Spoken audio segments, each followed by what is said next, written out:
and Lieutenant Colonel Peters, welcome to the show. Welcome to the show, Tom. You were just on Fox News a little earlier this morning, and actually, it was yesterday. It was yesterday. Okay, the clip is getting all over the internet this morning. Yeah. And in that clip, you, speaking of this young man who has been captured by the Taliban and they're putting his video out, you said, and I quote, "I don't care how hard it sounds. As far as I'm concerned, the Taliban can save us a lot of legal hassles and legal bills." Were you calling for the Taliban to execute this U.S. soldier? No, of course not. And let me say that yesterday I was very angry. And let me tell you why I was angry. Because there was an immediate move by many in the media to portray this soldier as some sort of hero. There are heroes in Afghanistan. You know, they come home in coffins, flag-draped coffins. Nobody knows their name. They're in military hospitals struggling to overcome life-changing wounds. Nobody knows their name. They're decorated for valor. Nobody knows their name. But you get this soldier who walked away from his post and who a four-star general didn't hesitate to call a deserter in an exchange I had with him yesterday. You get this guy captured by the Taliban on a video, lying, and lying about how he was, how he met up with the Taliban, lying about the way his troops behave, and suddenly we're all sorry for him. Look, I was angry yesterday. So listen, Tom, listen. I overstepped the bounds. I don't wish him ill.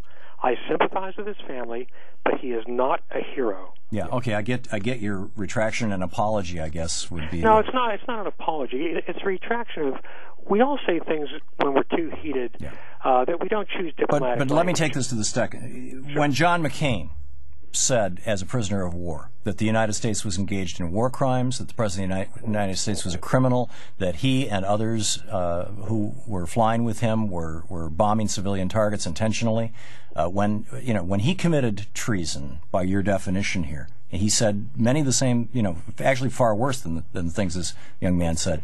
Would you call for John McCain's censure at the very least, or punishment? I mean, you've kind of undone your call for this young man to be murdered by the enemy. No, I never called for the young man to be murdered. You're twisting that, Tom. No, I didn't call. I didn't call for the Taliban to murder. You said the Taliban can save us a lot of legal hassles and a lot of legal bills. Yeah, and frankly, it's he is going to face legal problems because the evidence suggests that he is a deserter. He certainly. Well, let's say he is. Shouldn't that be then an opportunity for us to ask, why is it that 3 entire units in Iraq have been in open revolt against their leadership, that we have the highest suicide rate in the history of the modern military, that we have over 42,000 people who are now officially AWOL, who in this army? Tom, we got a serious problem here.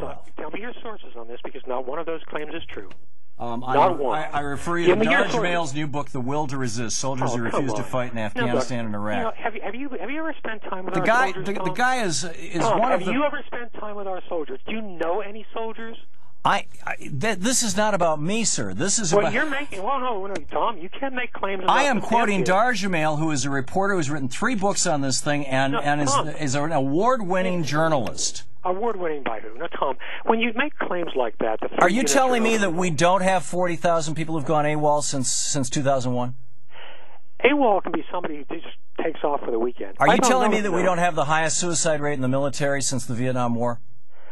The suicide rate in our military is lower than in civilian society. Did you know that? Of course, but you're looking at a microscope. Okay. Doesn't that mean something? We have a higher suicide rate now in our military than since the Vietnam War. War is very stressful. Of course, some people... Shouldn't we be using this, if this guy deserted, should this not be an opportunity for us to have a national dialogue about whether or not we should be in Afghanistan, whether or not we should be rotating troops through combat mission after combat mission when they're already diagnosed with PTSD, whether we should have 12% of our soldiers on psychotropic drugs in order to get them to function in combat? Just once in a blue moon, you should try sticking to facts. But let me tell you what this is an opportunity for. This is an opportunity for recognizing the real heroism the wounded, the dead. This guy, if he comes back, and I hope he comes back alive, he is going to face a court-martial based upon his actions, upon the allegations of desertion, walking away from his fellow troops in a combat zone. I wish you could get some of his fellow platoon members and squad members on and see what they think of this. So you're going to walk down the same road that the Bush administration did with the guys at Abu Ghraib. Let's blame the guy in the bottom. Let's blame the grunt. Let's blame the guy who's Thom, easiest to blame. But let's not have any conversation whatsoever about the people who are making the policy, about the President of the United States, in this case a Democrat, who I think you would probably disagree with, doing this, or the Republican who put him there, or the Department of Defense that is pushing this thing. Thom, you're the one raising your voice. You sound like you're I am raising my voice because you were trying to interrupt me, and I wanted to finish my sentence. Well, let me finish a sentence or two. First of all, you obviously don't know that I have been against the troop surge in Afghanistan, that I've called for fewer troops in Afghanistan, that I have published in military journals and in print grave doubts about the wisdom of what we're trying to do in Afghanistan. Then instead of blaming this guy, let's have that be the conversation. Well, I am blaming him only in this respect, that according to allegations and evidence, he walked away from This is a 23-year-old kid. No, he's not. He's a soldier. A soldier has duties. You can't just make it up as you go along. Okay. This isn't a Hollywood movie. Tom. We'll have to leave it at that. Lieutenant Colonel Ralph Peters, New York Post, NYPost.com. Thanks, sir, for coming on. My pleasure.